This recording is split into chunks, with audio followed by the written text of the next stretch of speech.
Ibrahim Traoré, fils du Burkina, en train de parler. Suivant. On fait tout pour que nous ayons peur. Ils viennent dans nos palais. Ils nous menacent directement ou des menaces voilées. Bien sûr, nous répondons comme il le faut. Ils prennent chaque fois des exemples.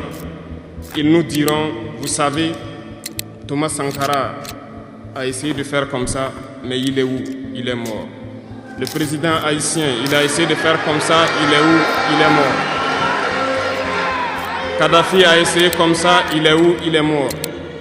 Telle personne n'a rien ici, il est en prison. Tout ça pour essayer de nous faire peur, pour qu'on devienne des lâches.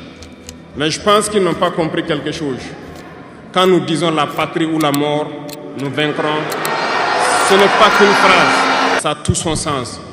Nous n'avons pas peur et nous n'aurons jamais peur. Dans la vie, quand vous voudrez apporter quelque chose de nouveau, là où c'était toujours la même chose, la plupart des gens, mon ami, ils vont vous attaquer, ils vont vous faire du mal, ils vont même chercher à vous éliminer physiquement. Et c'est ce qui se passe avec le capitaine Ibrahim Traoré. On peut bien s'en douter que beaucoup de gens en veulent à sa vie par rapport notamment à cette volonté qu'il a de changer son pays. On peut quand même rappeler le capitaine Ibrahim Traoré, il n'a que 36 ans. C'est vraiment un jeune homme qui est animé d'une volonté farouche de changer son pays.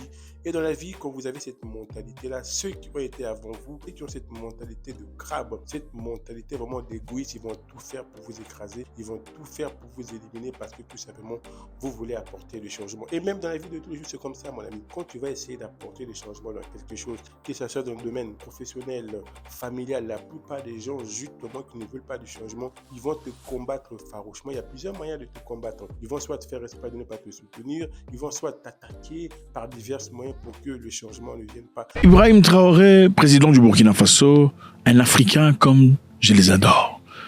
Incroyable, fort dans ses paroles, il en tient conséquence, il n'a absolument pas peur de ce que les gens pensent. Les gens publics, généralement, veulent dire des choses qui fassent plaisir. Parce que leur objectif, ce n'est pas d'être précis dans ce qu'ils disent. Leur objectif, c'est se faire aimer. Si pas se faire aimer, en tout cas, garder une certaine position de positivité à l'égard des gens. Et il est évident que M. Traoré, dans la sagesse dans laquelle il coule, certainement est le même genre de personne. Donc là, il dit, les gens disent qu'il y a des gens avant toi qui ont essayé. Thomas Sankara a essayé. Président Kadhafi a essayé. Où sont-ils aujourd'hui? C'est-à-dire une façon très subtile de dire ne continue pas à te battre pour l'objectif de ta patrie. Sinon, tu finiras comme Sankara et Kadhafi. Et lui dit, quand on dit la patrie ou la mort, nous le pensons vraiment. C'est parce que nous n'avons absolument pas peur. Ce qu'il faut comprendre, c'est que pour qu'il y ait un changement, il faut qu'il y ait de la nouveauté. Comme disait Einstein, la folie, c'est de faire toujours la même chose et s'attendre à un résultat différent. Le capitaine Ibrahim Traoré a très bien compris que ce qui se faisait avant n'apportait aucun changement. Donc, dès qu'il est arrivé, il a clairement montré sa volonté de changer les choses. Et malheureusement, aujourd'hui, il fait face vraiment à des oppositions. Il fait face même à des intimidations. Même certaines personnes en veulent à sa vie. Il y a eu plusieurs tentatives de coup d'État, mais toutes ces choses ont échoué. Quand nous disons la patrie ou la mort, nous vaincrons, ce n'est pas qu'une phrase, ça a tout son sens. Nous n'avons pas peur et nous n'aurons jamais peur. Vous savez, dans certains pays d'Afrique, l'état profond, c'est-à-dire en fait, il y aura toujours des gens qui ne vont jamais vouloir les changements. Ils vont toujours vouloir que les choses restent comme elles étaient avant parce que tout simplement, ça leur arrange, ça leur permet de profiter, d'être le seul à bénéficier de la richesse, d'être le seul à être bien au détriment de la population. Mais quand une personne de nouveau viendra pour apporter un changement, ils vont le combattre farouchement. M. Traoré, ici aussi, encore une fois, est en train de dénoncer des actes de corruption dans son gouvernement. On sait, généralement, en Afrique, les gens veulent devenir politiciens, pas pour l'objectif de créer ou d'améliorer la patrie, mais pour objectif de remplir leurs poches. Et moi, je suis un ferme penseur qui pense aujourd'hui qu'il faudrait essentiellement diminuer les salaires des politiciens. Si vous voulez vraiment voir qui sont des vrais politiciens, il y a des gens qui cherchent... En fait, si vous cherchez de l'argent, c'est le business qu'il faut faire, pas la politique. En règle générale, si vous regardez en fait les personnes qui combattent, les nouvelles personnes qui viennent justement pour apporter des changements, comme dans le cas d'Ibrahim Traoré, ce n'est pas directement les puissances étrangères, ce sont les mêmes personnes, ce sont les Noirs eux-mêmes, les mêmes personnes de la même communauté qui vont combattre cette personne-là. Parce que tout simplement, eux, vu qu'ils étaient en train de profiter de l'ancien système, ils étaient les seuls à manger des caviars, à profiter au détriment de la population. Quand un, notamment qui va venir avec cette volonté de changer, de vouloir vraiment le bien de sa population, ces personnes vont le combattre. Il y a aussi, au cours donc de ces semaines, assez d'événements ici à la présidence, notamment un certain nombre de responsables des différents départements ministériels que j'ai tenu à recevoir personnellement pour essayer de rediriger l'action gouvernementale en cherchant à rationner les dépenses de fonctionnement.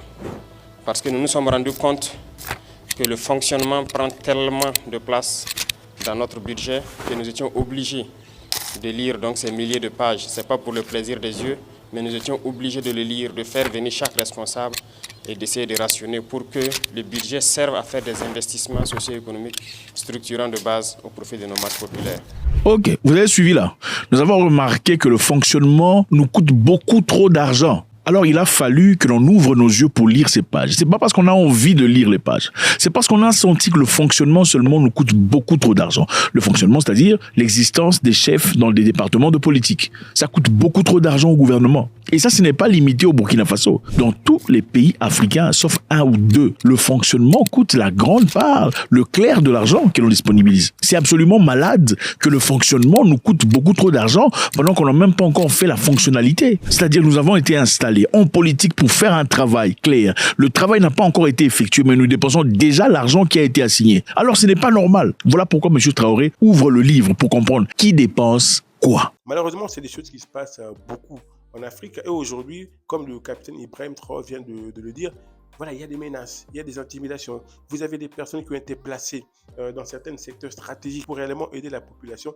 Qu'est-ce que ces personnes vont faire? Ils vont continuer à piller. Tous ceux qui sont passés ici, qui ont participé à l'exercice, ont reconnu que nous avons assez de dépenses dans le fonctionnement. Et nous allons continuer dans ce sens à minimiser les dépenses de fonctionnement de l'administration pour pouvoir investir mieux au profit de nos populations. Nous allons diminuer les dépenses de fonctionnement de l'administration pour bénéficier à la population. Écoutez, Africains francophones, nous allons diminuer les dépenses de fonctionnement, c'est-à-dire les bureaux, l'achat des voitures pour les politiciens, la localisation des maisons. Je ne comprends pas comment, quand quelqu'un devient en politique, on lui cherche une grande maison, on lui donne des centaines de milliers de dollars pour s'installer. C'est absolument absurde. C'est de la maladie mentale. Voilà pourquoi Trump dit « You live in shithole countries », c'est-à-dire vous vivez dans le pays de la... Comment est-ce possible qu'un politicien qui vient à peine d'être nommé, on lui donne des centaines de milliers de dollars pour s'installer? C'est-à-dire avoir une maison, avoir des gardes, avoir une nouvelle télévision, des nouvelles voitures. Pendant qu'il a été placé, pourquoi? Le politicien est placé pour améliorer la vie de la population. Le peuple est encore en train de souffrir. Mais vous vivez dans le... Alors, M. Traoré dit niet. Vous savez, comme on dit souvent, en fait, notamment aux États-Unis, vous pouvez sortir un noir du ghetto, mais vous ne pouvez pas sortir le ghetto dans le noir. Il y a certaines personnes qui ont cette mentalité-là, c'est-à-dire, même quand leur vie va changer, ils auront toujours cette mentalité de corruption, cette mentalité de voler, en tout cas cette indifférence à la souffrance de leur prochain, au lieu vraiment d'œuvrer pour vraiment changer réellement la vie de ses frères et sœurs, parce que vu qu'on aime bien dire frères et sœurs, au lieu d'œuvrer pour changer les choses, les gens, ils vont penser qu'à leur propre vente, ils vont voler, ils vont piller, comme on vient de le voir dans le cas du Burkina Faso, dans le cas de toutes ces révélations que vient de faire le capitaine Ibrahim Traoré. C'est que la plupart des gens oublient, mon ami, nous ne sommes pas ici éternellement. Un jour, ça sera la fin. Ceux qui ont compris le message, je pense que c'est le cas pour la plupart. Je les invite donc à redoubler d'efforts, à faire en sorte que nous puissions minimiser les dépenses de fonctionnement. Tout ce qui peut être économisé doit être économisé et investi au profit donc de nos populations. L'eau potable n'est pas une garantie pour tout le monde ici au Burkina Faso. Nous sommes aujourd'hui en train de lutter aussi pour la souveraineté alimentaire. Il y a tellement de défis qu'il faille économiser au maximum pour pouvoir relever ces défis-là. Malheureusement, dans ce contexte, nous nous rendons compte qu'il y a encore des brebis galeuses qui essaient de jouer avec le temps peut-être, mais nous avons passé 2 années à sensibiliser. Et je pense qu'à un moment donné, le peuple même trouvait que nous sensibilisons trop, il fallait passer à l'action. Ok, nous sensibilisons trop, il faut passer à l'action. Monsieur Traoré est là, prêt à faire un travail. C'est clair que monsieur n'est pas un politicien, c'est un militaire. Il faut chicoter. Malheureusement, en Afrique, il faut chicoter. On ne peut pas passer 2 ans à sensibiliser pendant qu'il y a toujours des brebis galeuses. À un moment donné, il faut chicoter. Regardez, en Chine, on élimine des gens qui volent dans le gouvernement. Ouais, on vous étend là et on vous abat pour avoir volé l'argent du contribuable, pour avoir utilisé l'argent qui aurait pu servir de moteur pour construire des hôpitaux dans les villages, dans les endroits les plus restreints du pays, dans vos intérêts personnels, pour vos 2e femmes, vos 3e femmes, vos voitures et tout le bazar, vos enfants. On vous étend là et on vous fusille. Pourquoi on ne le fait pas en Afrique? Non, pourquoi vous ne le faites pas en Afrique? Oh, il faut pardonner pourquoi. La maman qui a perdu son enfant à l'hôpital parce que vous, ou votre oncle, ou votre cousin, parce qu'en général, vous aimez pas ça parce que ce sont vos cousins, vos oncles qui sont en politique, qui profitent de ces histoires, qui en réalité, avec un effet neige, ballon neige, finalement, vous aussi en profitez. Parce que l'oncle, de fois, vous envoie de l'argent avec votre anniversaire. Il faut les fusiller. Fusiller ces gens, comme ça vous allez voir si l'Afrique ne s'améliorera pas. Commencez à fusiller ceux qui volent l'argent du gouvernement. Commencez à abattre ces gens. Et on verra si l'Afrique n'évoluera pas. Ceux qui prennent l'argent du contribuable, il ne faut pas les jeter en prison, il faut les fusiller, il faut les abattre. Ils servent à quoi? Si une personne peut prioriser son intérêt personnel, son argent, ses villas, par rapport aux enfants démunis, qui ont peut-être pas des parents, des pères, des orphelins, qui ont besoin des mêmes structures, des écoles, des routes pour évoluer, pour ses intérêts personnels, vaut-il la peine de garder ces gens vivants? Il n'est pas très différent de celui qui abat plusieurs personnes à la fois. Alors comptons le nombre de gens qui perdent leur vie dans les hôpitaux. Monsieur Traoré dit assez, c'est assez. On ne peut pas faire 2 ans et avoir des brebis galeuses qui continuent à piller. Il faut passer à l'action. Un jour, tu vas mourir. Ce que les gens vont retenir de toi, ça sera les actions, les œuvres que tu auras fait, que tu auras accomplies pour eux. C'est ça que les gens vont retenir. Ce n'est pas les biens matériels que tu vas accumuler. Même le jour où tu quitteras la terre, toutes ces choses ne partiront pas avec toi. Comme je dis souvent, quand vous êtes différent, quand vous apportez quelque chose de différent, vous serez combattu. C'est pour ça qu'il faut être prêt mentalement. Malheureusement, il y aura le rejet. Beaucoup de gens vont vous rejeter parce que vous êtes différent. Malgré le rejet, il y aura quand même des gens qui vont vous accepter. Il y aura quand même des gens qui vont partager la même vision que toi, la même idéologie que toi. C'est pour ça, mon ami, il faut être prêt mentalement. Il ne faut pas baisser les bras. Quand les gens ne voudront pas vous soutenir dans tel projet ou quand les gens vont même vous menacer, vous intimider, il y aura d'autres personnes qui vont vous aider, qui seront avec vous. Dans le cas d'Ibrahim Traoré, regardez, il y a le Niger, il y a le Mali, ils ont fait des alliances. C'est comme ça, les gars. Vous trouverez toujours des gens qui vont partager les mêmes idéologies que vous. Mais il faut être prêt, comme il dit souvent, à la patrie ou la mort. Malgré toutes ces intimidations, il est prêt vraiment à aller au bout, à changer son pays, à apporter vraiment quelque chose de nouveau. Il est déterminé, il a la volonté. Contrairement à d'autres pays d'Afrique, quand vous regardez, ça fait des années que ces chefs d'État sont au pouvoir. Il n'y a pas vraiment le changement. Et à partir d'un moment donné, nous avons décidé de passer à l'acte.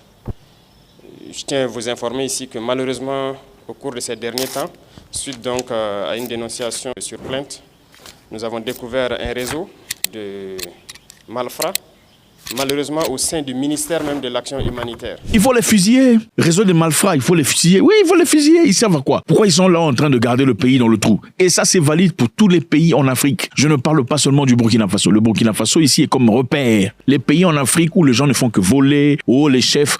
Pourquoi vous célébrez les chefs? Pourquoi vous êtes devenus idolâtres des chefs? Ça n'a absolument aucun sens. Vos pays ne sont pas des royaumes. Ce sont des pays qui sont censés être des démocraties, ce n'est pas des royaumes. Pour devenir royalistes, il faut les fusiller. S'ils volent, il faut les fusiller. Oui. Et vous regarderez si l'Afrique ne sera pas ce que l'Afrique est censée être. Mais vous avez trop de cœur. Il faut pardonner. Il faut excuser. C'est comme ça. Continuez à excuser, pardonner. Et pleurnicher, aller traverser la Méditerranée. Aller pleurnicher chez les gens et crier au racisme, on ne nous aime pas. Oui, voilà comment on peut vous aimer. On ne peut pas vous aimer parce que voilà, vous êtes des faiblards. Les gars, dites-moi selon vous, qu'est-ce que vous pensez vraiment du capitaine Ibrahim Traoré? Est-ce que c'est vraiment quelqu'un qui va apporter du changement pour son pays? Est-ce qu'à travers lui, peut-être d'autres pays vont suivre le mouvement, vont suivre le pas? En tout cas, moi, ça fait plaisir de voir ce genre de discours. Ça fait plaisir de voir vraiment quelqu'un qui est déterminé, qui est prêt à tout sacrifier pour apporter du changement. Ce ministère qui était censé donc agir au profit donc des plus démunis, c'est dans ce ministère que des gens se sont permis de détourner de l'argent et des milliards en 2024. Un ministère censé aider les démunis, les gens en difficulté, détourne des milliards. Ils ont détourné plusieurs milliards. La police a fait un excellent travail d'enquête qui nous a permis de découvrir beaucoup de biens, des véhicules de luxe, un bon nombre de choses en tout cas qui ont été saisies. Et l'affaire a été transférée donc à un tribunal. C'est pour dire que si nous ne mettons pas du sérieux dans le contrôle, il y aura toujours ce genre de personnes qui croient que tout est permis. Détourner des milliards, surtout au ministère de l'Action humanitaire dans ce contexte.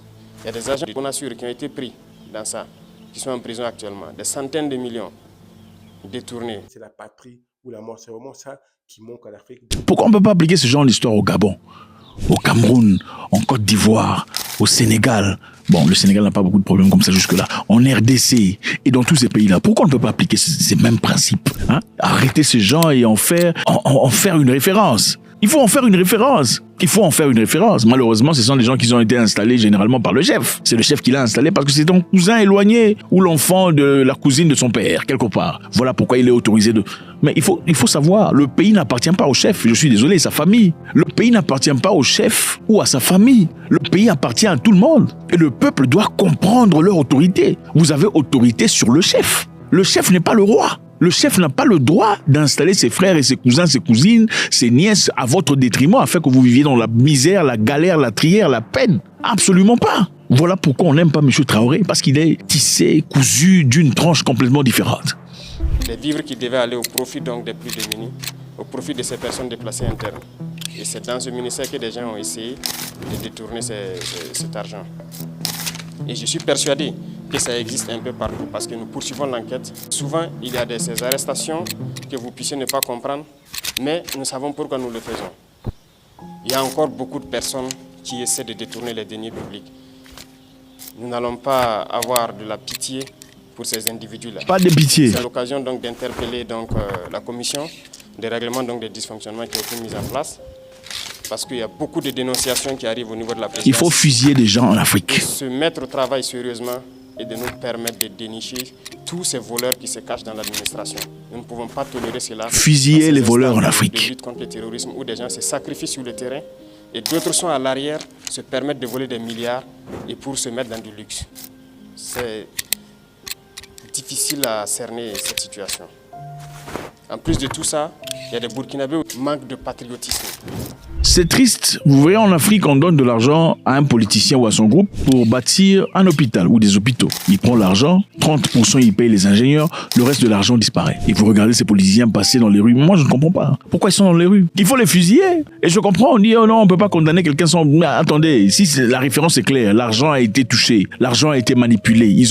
Pourquoi vous les gardez? Ils servent à quoi? Ils servent à quoi? À moins que, bon, voilà, ça soit un jeu. Ils sont en train de vous jouer un jeu complètement stupide. Parce que bon, généralement, on peut se moquer de vos gueules en tant que population, en faisant semblant d'arrêter certains politiciens sous prétexte qu'ils ont volé, mais après on les libère. Hein, c'est comme ça. Pendant que vous êtes là, vous pensez qu'on a arrêté, machin, mais en réalité, on les libère. Parce que c'est un jeu qu'ils sont en train de jouer. Et vous ne verrez jamais de paix dans ces genres de pays. La paix n'existera jamais tant qu'il y aura des gens en train de souffrir. Il n'y aura jamais de paix tant qu'il y aura des gens qui n'ont pas accès aux choses les plus élémentaires, telles que l'hôpital, le médecin, la médecine. Il n'y aura jamais de paix dans un pays tant que les gens pleureront la mort ou les morts de leur famille qui auraient pu être traités, qui auraient pu être sauvés si certaines personnes dans vos gouvernements avaient assumé leur rôle correctement. Ibrahim Traoré, il dit il n'a absolument pas peur. God bless.